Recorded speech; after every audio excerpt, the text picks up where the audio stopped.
Hello বন্ধুরা, আপনারা কি জানেন কাল 15 মে মাধুরী দীক্ষিতের জন্মদিন ছিল? তাহলে চলুন আপনাদের একটি শপের বিষয়ে ইন্টারেস্টিং নিউজ শেয়ার করছি। এই শপটার নাম হলো মনোহর চাট। এই দোকানটি কিন্তু জামশেদপুরের সাকচিতে। মাধুরী দীক্ষিতকে কেনা আমরা ভালোবাসি, ছোট থেকে বড় সবাই কিন্তু খুব ভালোবাসি, কিন্তু এই দোকানের যে অনার রয়েছে তার ভালোবাসাটা কিন্তু একদমই অন্যরকম।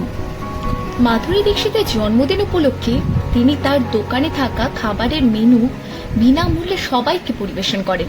তার বদলে কিন্তু একটা টাকাও তিনি নেন না। আমার মেয়ে এবং আমি উপহার হিসেবে কিন্তু দুটো আইসক্রিম পেয়েছি। এটা সত্যি আমাদের কাছে ভীষণ মজার ছিল, আর দুজনে ভীষণ আনন্দ করে সেই আইসক্রিম দুটোকে খাচ্ছিলাম।